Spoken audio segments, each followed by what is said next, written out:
하나님의 말씀 함께 보겠습니다. 하나님의 말씀은 요한복음 3장 22절부터 36절의 말씀입니다. 시장성경 146면에 있는 요한복음 3장 22절부터 36절까지의 말씀입니다. 이 계시의 말씀을 읽을 때 하나님의 음성이 여러분 마음속에 들려지길 원합니다. 그 후에 예수께서 제자들과 유대 땅으로 가서 거기 함께 유하시며 세례를 베푸시더라. 요한도 살렘 가까운 에논에서 세례를 베푸니 거기 물이 많음이라. 그러므로 사람들이 와서 세례를 받더라. 요한이 아직 옥에 갇히지 아니하였더라. 이에 요한의 제자 중에서 한 유대인과 더불어 정결 예식에 대하여 변론이 되었더니 그들이 요한에게 가서 이르되 납비여, 선생님과 함께 요단강 저편에 있던 이곳 선생님이 증언하시던 이가 세례를 베풀매 사람들이 다 그에게로 가더이다. 요한이 대답하여 이르되 만일 하늘에서 주신 바 아니면 사람이 아무것도 받을 수 없느니라. 내가 말한 바 나는 그리스도가 아니요 그의 앞에 보내심을 받은 자라고 한 것을 증언할 자는 너희니라. 신부를 취하는 자는 신랑이나 서서 신랑의 음성을 듣는 친구가 크게 기뻐하나니 나는 이러한 기쁨으로 충만하였노라. 그는 흥하여야 하겠고 나는 쇠하여야 하리라 하니라. 위로부터 오시는 이는 만물 위에 계시고 땅에서 난 이는 땅에 속하여 땅에 속한 것을 말하느니라. 하늘에서부터 오시는 이는 만물 위에 계시나니 그가 친히 보고 들은 것을 증언하되 그의 증언을 받은 자가 없도다. 그의 증언을 받는 자는 하나님이 참되시다는 것을 인쳤느니라. 하나님이 보내신 이는 하나님의 말씀을 하나니 이는 하나님이 성령을 한량없이 주심이니라. 아버지께서 아들을 사랑하사 만물을 다 그의 손에 주셨으니 아들을 믿는 자에게는 영생이 있고 아들을 순종하지 아니하는 자는 영생을 보지 못하고 도리어 하나님의 진노가 그 위에 머물러 있느니라. 아멘. 이것은 하나님의 말씀입니다. 우리가 유명한 영화나 드라마를 보면 주인공 못지않은 신스틸러, 명품 조연들을 만나게 됩니다. 때로는 분량은 굉장히 짧고 그러나 결정적인 순간에 주인공을 돋보이게 하는 게 이 조연의 역할이고 그들을 통해서 이 작품이 완성도가 높아집니다. 만약에 조연이 주인공보다 더 높아지고 돋보이려고 욕심을 부리는 순간 그 작품은 망가지게끔 되어 있습니다. 우리 인생도 하나님의 큰 그리고 거대한 구원의 드라마 속에 내가 배우라면 우리 각자도 우리 자리에서 부름받은 명품 조연들을 다 감당해야 합니다. 내가 주인공이 되어 무대를 휘젓는 순간 그 하나님의 구원 계획은 참으로 볼품 없어질 수도 있고요. 그러나 반면 우리가 진정한 주인공이신 예수 그리스도를 드러내는 이 명품 조연의 삶을 살면 하나님의 위대한 역사가 더 아름답고 존귀하게 이루어지기 때문입니다. 세례 요한, 오늘 우리가 이제 세례 요한의 이야기를 또 한번 보게 되는데 그는 요단강가 이 살렘에서 가까운 에논, 예루살렘에 가까운 곳에서 세례를 주었습니다. 그가 예수님께 세례 준 이후에 예수님이 누군지를 고백하지요. 그분은 세상죄를 지고 가는 어린 양이다. 또 성령으로 세례를 주시는 분이다. 자기보다 먼저 계셨을 뿐만 아니라 그분은 결국은 하나님의 아들이었다는 고백을 합니다. 이 고백이 요한복음 1장 19절부터 28절까지 등장하고요. 또 29절부터 34절까지는 두 번째 고백을 하는데 이것은 유대인들이 와서 세례 요한에게 네가 그리스도냐라는 질문부터 시작되고 있습니다. 자기 그때 세례 요한은 자기는 그리스도가 아니라 오히려 그의 신발끈을 풀기도 감당하지 못할 그렇게 미천한 자라고 이야기를 합니다. 이 신발끈을 푼다라는 이야기는 이 손님이 오면 이 주인 대신 종들이 그들의 신발을 벗겨주고 발을 씻겨주면서 이 손님을 맞게 됩니다. 우리가 요한복음 2장에 갈릴리 가나 혼인잔치에 돌항아리 6이 있었는데 그 돌항아리의 목적이 그렇게 손님들이 올 때 발 씻어주는 물이었기 때문에 그 항아리가 6개 있었다는 것은 그 집이 큰 집이었다 혹은 부잣집이었다 많은 손님이 있었다는 것을 보여주기도 하는 겁니다. 일반적으로 그 집에서 가장 낮은 종이 감당했던 역할이 신발 벗기고 발 씻어 주는 것이었습니다. 세례 요한은 예수님의 발을 씻길 수도 없을 정도로 자기는 미천한 사람, 자기는 그 조연에 불과하다라고 말하고 있는 것입니다.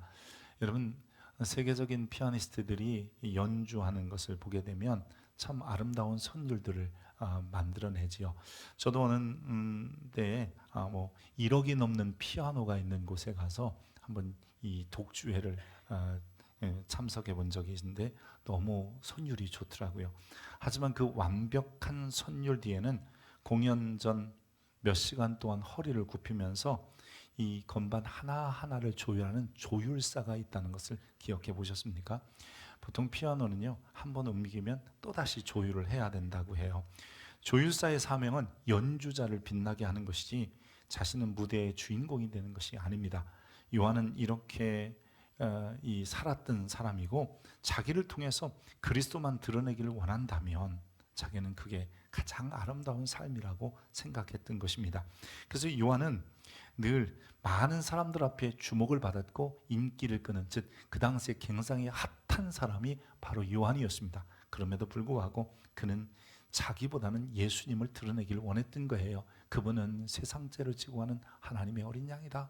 그분은 나보다 먼저 계신 분이다. 그분은 성령으로 세례를 베푸시는 분이다. 그래서 결국 그분은 하나님의 아들이었다, 요한은 이야기를 합니다. 요한은 자기를 드러내는 것이 아니라 자기를 통해서 그리스도를 존귀하게 하는 데 목적을 두고 살았던 사람입니다. 사도 바울은 이렇게 고백합니다. 우리 같이 한번 읽어볼까요?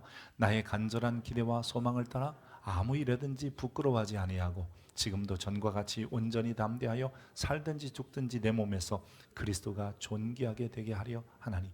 여러분, 이러한 고백이 우리에게도 필요하죠. 이 바울처럼 혹은 세례 요한처럼 내가 박수 받는 자리가 아니라 그리스도만 높아지게 하는 자리에 서기를 원하는 그런 성도들이 되어야 합니다. 여러분, 이 정도 고백으로도 세례 요한은 구약의 어떠한 선지자들보다 위대하다, 즉 손색 없는 선지자였을 겁니다. 요한은 당시에 가장 많은 사람들의 입에 오르내리는 정말 그런 귀한 사람이었습니다. 그러나 그의 형색은 엘리야 같았고, 즉 가죽옷이나 약태 털옷이나 가죽옷을 입고 그의 외침은 이사야처럼 이제 곧 메시아가 올 거다라는 것이었습니다. 성경은 그에 대해서 이렇게 말합니다. 그때의 세례 요한이 유대 광야에 전파하여 말하되 회개하라 천국이 가까웠다. 여러분, 그러면서 그의 모습과 그의 외침은 결코 예수님을 앞서려고 하지 않았던 것이에요. 그때 예수님께서는 요한을 이렇게 칭찬하십니다. 그러면 너희가 어찌하여 나갔느냐? 광야에 나간 이유가 뭐냐? 선지자를 보기 위함이냐? 옳다. 내가 볼 때는 선지자보다 더 큰 이가 있다. 그게 누구냐면 세례 요한이에요. 그러면서 이렇게 말합니다. 내가 진실로 진실로 너희에게 이르노니 여자가 낳은 자 중에서 세례 요한보다 큰 자가 일어남이 없도다. 이 땅에 사는 사람 중에 가장 위대한 사람이 세례 요한이다. 주님이 그렇게 말씀하시는 거예요. 비록 천국에서는 아무것도 아닐지 모르지만, 그러니까 천국 못 가면 아무것도 아니라는 뜻이에요. 그러나 이 땅에서는 세례 요한만큼 위대한 사람이 없다고 주님이 칭찬하십니다. 세례 요한은 자신을 따르던 제자들을 예수님께 보내기도 했습니다. 요한을 따르던 제자 중에 한 사람이 안드레고요. 또 한 사람인데 두 제자라고 하면서 한 사람만 이름을 밝혀요. 그리고 한 사람의 이름이 드러나지 않는데 아마 이 요한복음을 기록한 요한이 그 사람이 아닌가라고 하는 주석가들과 성경 연구가들의 이야기를 보게 됩니다. 이것은 요한은 늘 자기의 이름을 감추고 있고요. 요한복음에서는 나는 누구다라고 보다는 그냥 사랑하는 제자, 이 정도로 표현하기 때문에 그렇습니다. 이 두 사람이 예수님에게 와서 라피프 메네이스, 주님 어디 계십니까? 선생님 어디 계십니까? 다른 말로 말하면요, 이게 유대인의 이 표현법인데, 즉 나를 제자로 삼아주세요라고 할 때 이 푸 메네이스라고 얘기를 합니다. 주님께서 그들을 제자로 받으신 거죠. 그들은 처음에 요한을 따르던 자들이었습니다. 시간이 가면서 요한에게보다 예수님의 제자들에게 와서 세례를 받는 사람들이 더 많아지기 시작했습니다. 요한의 남은 제자들이 요한에게 예수님께 세례받기 위하여 사람들이 그리로 많이 간다고 이야기합니다. 즉 이제 요한의 명성이 예수님에게, 어쩌면 요한의 인기가 예수님에게 이렇게 이동하고 움직여가는 것이 눈에 보일 정도입니다. 여러분, 세례 요한의 인기는 점점 식어가고 그의 명성은 사라지고 있습니다. 이때 요한은 제자들에게 이렇게 말합니다. 나 그리스도 아니잖아. 나는 그분의 앞서 보내심을 받은 자에 불과하잖아. 그러면서 그는 즉 예수는 흥하여야 하겠고 나 세례 요한은 쇠하여야 하리라라고 고백하는 겁니다. 여러분, 이게 참으로 놀라운 고백이 아닐 수 없습니다. 자신의 인기 명성이 예수님께로 옮겨가고 있으며 이제는 자신은 점점 잊혀져 가야 될 사람이기도 합니다. 그런 상황에 놓인 거죠. 보통 사람 같으면 내 인기가 떨어지고 누군가 내 자리를 대신할 때 여러분 이렇게 반응하지 않습니다. 나는 무엇인가? 나는 왜 이렇게 살아야 되는가? 이런 생각을 하게 되죠. 그러나 요한은 그가 주인공이 아님을 알았던 것이죠. 오늘이 아마 동계올림픽 폐막식이 있는 날이라고 알고 있습니다. 그 중에 여러분 스피드 스케이트 경기를 보면 계주 경기가 있습니다. 이 선발 주자가 후발 주자를 힘있게 밀어주면서 마치 육상에 이어달리게 바통 터치하는 것과 같습니다.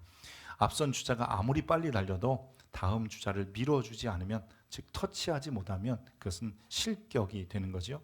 훌륭한 주자는 다음 주자가 속도를 붙여 나갈 수 있도록 힘껏 밀어주고 혹은 이 손을 터치하고 기쁘게 자기의 경주를 마치게 되는 겁니다.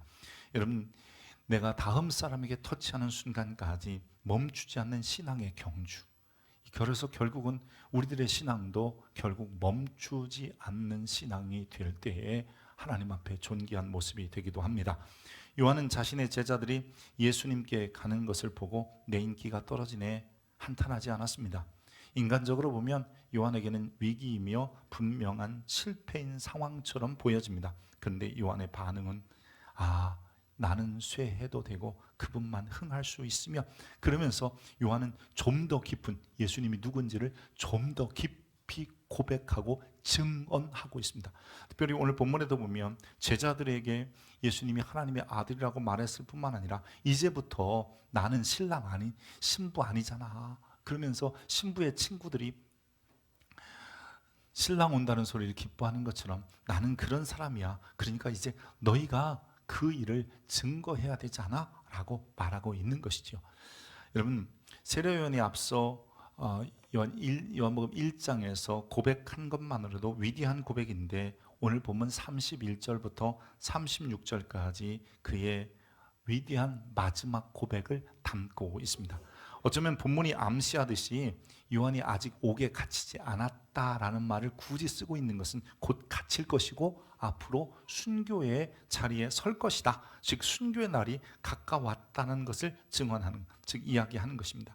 그러니 요한의 이 요한복음 3장 31절부터 36절까지는 그의 인생의 마지막으로 예수 그리스도가 어떤 분인지를 고백한 것이고, 그는 죽음의 자리에 서기까지 끝까지 예수를 증언하며 그분이 누군지 자기의 신앙을 표현하고 고백하는 일에 있어서 멈추지 않았다는 것이죠. 앞에 우리가 소개한 것처럼 사도 바울도 자기가 나를 위하여 전제가 벌써 전제와 같이 내가 부어지고 나의 떠날 기한이 가까웠을 때 그는 그리스도 안에서 살든지 죽든지 주님만 존귀했으면 좋겠다라고 고백한 것과 같은 고백이 바로 사례 요한을 통해서 나타난 것입니다. 끝까지 멈추지 않고 예수 그리스도를 섬기는 것, 이거는 참으로 중요한 모습이라고 생각이 되어집니다. 종종 교회 안에서 교회 생활을 하시던 분들 중에 노년에 혹은 말년에 신앙의 회의를 가지시는 분들이 있습니다. 내가 지금까지 수십 년 교회 다녀봤는데 별것 없더라. 이런 분들이 가끔 아주 가끔 발견이 되고 그런 성도들이 있습니다. 여러분, 신앙은 취미가 아니잖아요. 그리고 내가 무슨 일을 하려고 교회 다닌 게 아니고 내 나를 드러내려고 신앙생활하는 게 아닙니다. 그래서 신앙은 교회 안에서 내가 어떤 사역을 감당했다는 성취욕 때문에 예수 믿는 것이 아니며 예수를 깊이 알아가고 그분을 더 내 삶의 어떤 분인지를 인정하기 위해서 다니는 것이 교회이며 그게 신앙인 줄 알아야 합니다.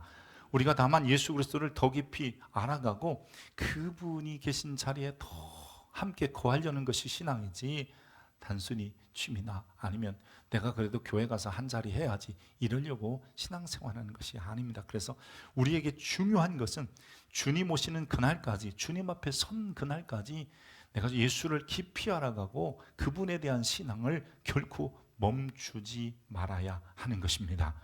세례 요한은 자신보다 하나님의 아들이시며 세상 죄를 지고 가는 하나님의 어린 양, 그리고 그분이 결국 우리에게 영생을 주시는 분이라는 사실을 끊임없이 고백했을 뿐만 아니라 자기의 마지막까지 바로 그 신앙을 견지하고 살았던 위대한 사람입니다.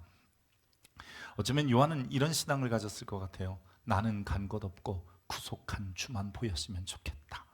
저와 여러분의 신앙 고백 되기를 원합니다. 그는 예수를 더 깊이 알고 알아갔으며 또한 그것을 이제 제자들에게까지 이야기를 합니다. 오늘 보면 31절부터는 그것을 세 부분으로 얘기하는데, 먼저는 이렇게 말합니다. 위로부터 오시는 이는 만물 위에 계시고 결국은 그 땅에서 혹은 땅에 속한 것이 아니라 하늘에서부터 오셨으며 하늘의 모든 만물을 주관하시는 분이라고 이야기를 합니다. 여러분, 예수님은 땅에 속한 자와 비교할 수 없는 권위자이시며 모든 피조물이 아닌 여러분 모든 우상들이 그것들과 비교할 수 없는 우월하신 분이심을 여러분 고백하시기 바랍니다. 우리의 신앙이 이랬으면 좋겠어요. 이전에까지는 나는 예수는 구세주, 예수는 그리스도, 이런 신앙을 넘어서 그분은 만물 위에 계시며 하나님이신 분이다, 이런 고백이 여러분에게 있길 바랍니다. 요한복음의 목적이 뭐예요? 요한복음 이런 데 목적이 있었어요. 예수는 그리스도이신 것을 알게 하고 그를 힘입어 우리에게 생명, 즉 영생을 얻게 하시려고 요한복음은 기록됐다고 그랬어요. 근데 성경 전체의 기록 목적도 동일해요. 성경 전체도 결국은 우리에게 하나님이 누구신지를 알고 그 하나님으로 말미암아 어떻게 살아야 되는지를 알게 하려고 기록한 것이 성경인 거예요. 여러분, 성경을 통해서 우리가 하나님을 발견하지 못하면, 그리고 세상에 오신 예수를 그리스도로 알지 못하면 그것은 성경에는 그냥 지식적인 암 혹은 성경 공부하는 사람에 불과합니다. 성경이 생명인 이유는 무엇입니까? 그 성경을 통해서 하나님은 정말 만물 위에 계신 분이구나, 혹 다른 말로 그분은 창조시구나, 그리고 그분이 세상에 오셨을 때 우리에게 구원의 주로 나타나셨구나 라는 것을 아는 것이 바르게 성경을 공부하고 또 믿고 아는 사람 아니겠습니까? 주님은 세상의 모든 권위를 가지셨으며 모든 것에 우월하신 하나님이라고 요한은 죽음의 자리에 서기까지 고백하고 있는 것입니다. 다음으로 요한은 이렇게 고백합니다. 하나님이 보내신 이는 하나님의 말씀을 하나니 이는 하나님이 성령을 한량없이 주심이니라. 여러분, 요한은 이제 예수님은 원래 태초에 말씀이 계시니라, 그 말씀이 하나님과 함께 계셨으니 그 말씀은 하나님이다라는 고백을 사도 요한이 기록하고 있는데, 이것을 넘어서 요한은 이제 예수님 자체가 하나님이시고 하나님의 말씀이라는 거예요.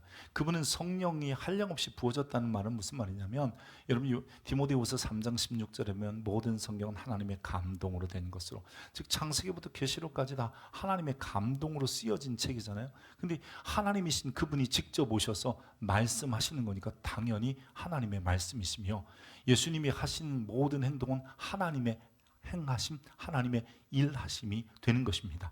그러기에 이제 예수님을 요한은 뭐라 하냐면, 그분의 말을 들을 수밖에 없는 것은 그분이 하나님의 말씀을 하는 것이고 그분이 곧 하나님이시다라고 하는 고백이 담겨져 있는 겁니다.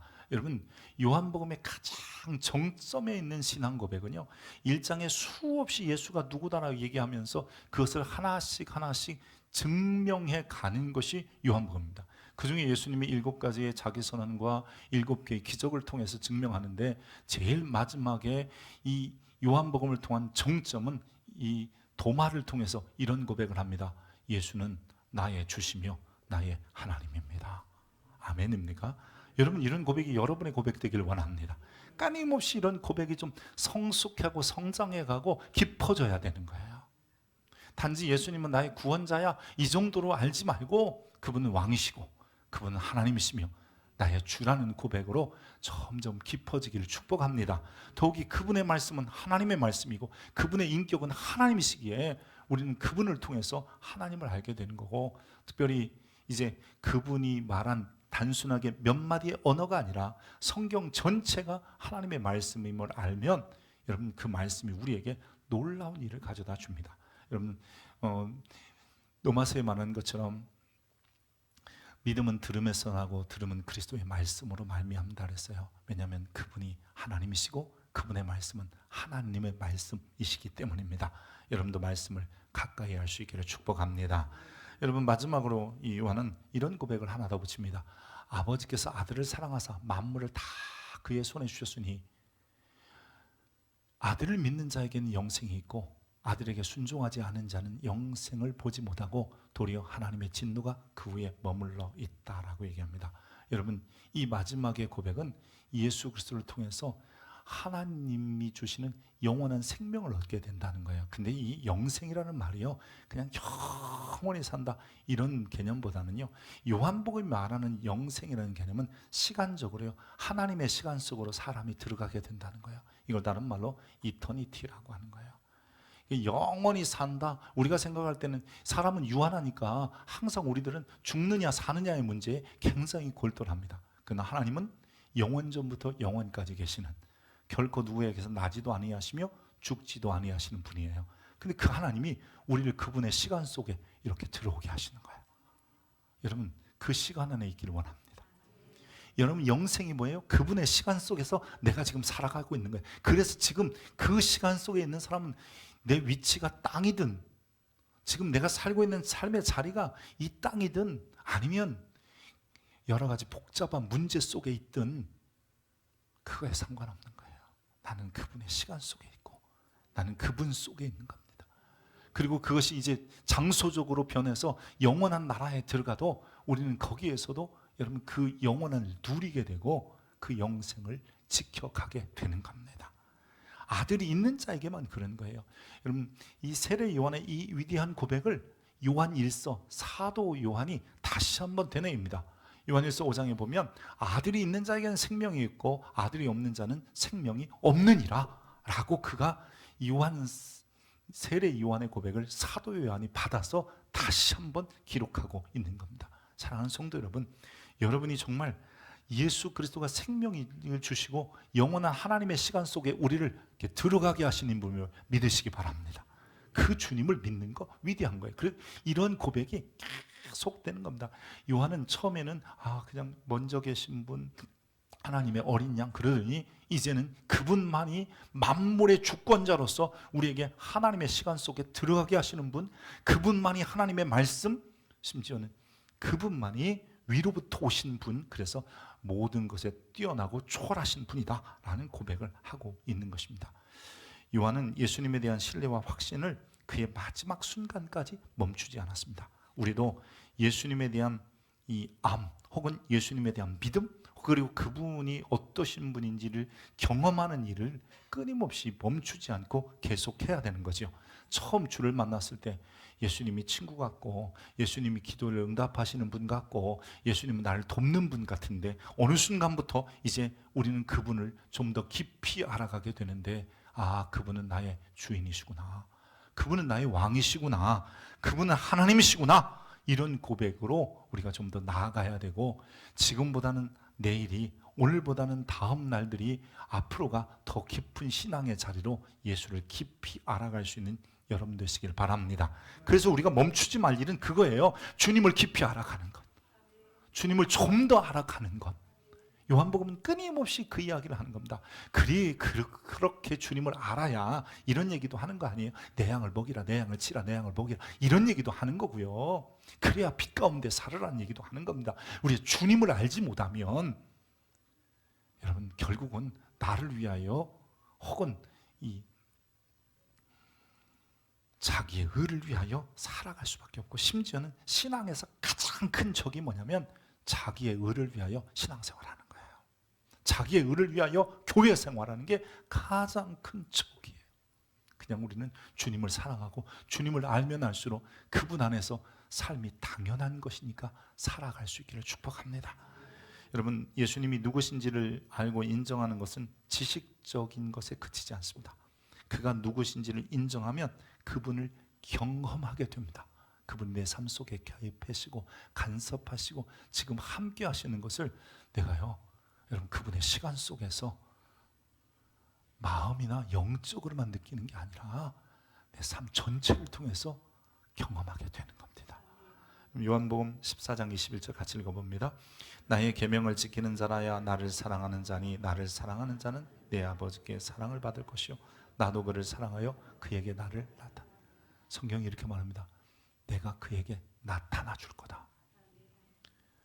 주님이 하나님이신 것을 고백할 때 그분이 나타나시고요, 만물보다 크다고 하실 때 그분이 내 모든 삶을 통치하시고 다스리는 것을 경험하게 될 겁니다. 여러분, 신앙은 여기까지 나가는 겁니다. 많은 성도들이 한 번도 평생 내가 예수님을 경험하지 못했다, 자랑이 아니에요. 이건 기적이라고 얘기하는 게 아니에요. 기적을 경험하지 못했다라는 게 이야기가 아니고요, 주님이 나와 함께 하심을 알지 못하는 것은 불행한 신앙이에요. 사랑하는 성도 여러분, 정말 주님을 사랑하십시오. 그럼 그분이 여러분에게 어떻게 함께 하시는지, 그 고통 속에서도, 그 답답함 속에서도, 그 기쁨과 즐거움 속에서도, 행복함 속에서도 어떻게 역사하시는지를 우리에게 보여줄 거예요. 때로는 케이스 바이 케이스예요. 각기 다를 수 있어요. 하지만 하나님은 약속하신 대로 나를 사랑하는 자는 아버지께 사랑을 받을 뿐만 아니라 나도 그를 사랑해서 그에게 나 자신이 어떻게 너와 함께 하는지, 네가 어떻게 이 이터니티, 영원한 시간 속에 살고 있는지를 보여줄 거다고 약속하신 거예요. 그렇게 되길 축복합니다. 왜 우리가 신앙이 자꾸 이렇게 뜨뜻미지근한 줄 몰라요? 이유가 있어요. 경험한 바 없으니까요. 하나님을 체험한 바 없어요. 정말 예수 그리스도의 임재하심과 그분이 성령으로 역사하시는 것을 느껴본 적이 없기 때문입니다. 최소한 여러분, 신앙이 깊어지고 믿음이 깊어지면 주님의 약속처럼 반드시 그 영광을 보게 될 겁니다. 마르다는 예수님을 이렇게 말씀해요. 야, 내가 부활이요 생명인 것을 믿느냐? 마르다는요, 그것을 이렇게 말해요. 아, 그거 믿긴 하는데요, 그럼 나중에 일어날 일이라고 믿어요. 지금 당장 오라비가 죽었는데 마르다의 고백이 그래요. 예수께서 이랬을 때 내 오라비가 살아나리라 이렇게 얘기하니까 뭐라고 생각했겠어요? 네, 살아나긴 살아날 건데 마지막 날 부활 때에는, 남들 다 살아날 때 살아날 거라고 믿어요 라고 얘기합니다. 근데 주님께서는 이 마르다에게는 반드시 이렇게 말합니다. 아니다, 지금 믿어봐라. 그러면 이 하나님께서, 즉 내가 그리스도인 것을 너에게 보여줄 거다라고 이야기하시는 겁니다. 주님께서 죽은 나사로의 무덤에 돌을 옮기게 하시고 나사로야 나오라고 명령했을 때, 그때 나사로가 여러분 수건을 동인 채로 걸어 나왔다는 거예요. 죽기 전이든 죽은 이후든 중요한 것은 예수께서 부활이요 생명이심을 믿는 것은 여러분 우리에게 동일하게 지금 그 역사를 경험할 것을 믿느냐고 묻고 계시는 거잖아요. 여러분 믿으십시다. 예수가 만물보다 크시며 예수님께서는 그 말씀 자체가 하나님의 말씀이시며, 그리고 그분에게 유일한 생명이 있다는 것을 진짜 믿으십시오. 멈추지 말고 그 믿음을 계속해 가십시오. 그 믿음을 좀 계속 유지해 가십시오. 인자가 올 때 믿는 자를 보겠느냐, 믿음 있는 자를 보겠느냐 하셨던 그 말씀처럼 끝까지 믿음을 지켜가 보십시다. 위로부터 오신 분이잖아요. 하나님의 말씀만 하시는 분이잖아요. 그리고 우리에게 이터니티, 영원한 생명을 주시는 분이잖아요. 사랑하는 성도 여러분, 노을이 아름다운 이유는 태양이 사라지기 때문이 아니라 세상을 온통 붉게 물들이며 다음 날을 기억하기 때문에 노을이 아름다운 것 아니겠습니까? 세례 요한은 광야의 노을 같은 사람이었습니다. 그는 서서히 저물어 갔지만 자기가 남긴 증언, 예수 그리스도가 누구이신지 그를 통해서 예수님이 찬란한 태양처럼 떠오르게 했던 사람입니다. 그는 흥하여야 하겠고 나는 쇠하여야 하리라. 이 짧은 한마디 속에서 그는 명품 조연으로서 끝까지 신앙을 지키고 예수 그리스도를 바르게 증언했을 때 비록 그는 아주 초라하게 참수형을 당하는 그런 비참하게 일반적으로 볼 때는 생애를 살았어도 성경은 그를 가장 위대한 사람이라고 이야기하고 있는 것 아니겠습니까? 사랑하는 성도 여러분, 어떤 상황이 우리에게 닥치더라도 예수 그리스도에 대한 믿음과 그분에 대한 신앙적 고백을 멈추지 마시기 바랍니다. 그럴 때 결국 우리의 삶 속에 그분의 살아계심을 경험하게 될 것이며, 그분이 내게 어떻게 역사하고 계시며 내가 이터니티 영원한 시간과 생명 속에서 어떻게 살고 있는지를 체험하고 경험하게 될 것입니다. 기도하겠습니다. 좋으신 하나님, 우리 위하여 십자가에 죽으시며 우리 위하여 부활하심으로 인하여 우리에게 구주가 되셨으니 고맙습니다.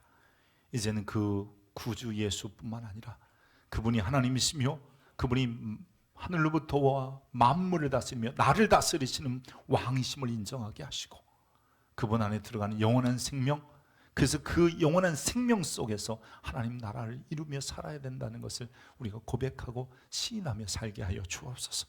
주오실 그날까지, 내 인생의 마지막이 되는 순간까지 이 신앙의 고백들을 멈추지 않게 하시고, 하나님과 내가 경험하며 교제하고 또한 하나님이 내 삶에 개입하심을 멈추지 아니하고 계속 누려갈 수 있는 우리 되게 도와주옵소서.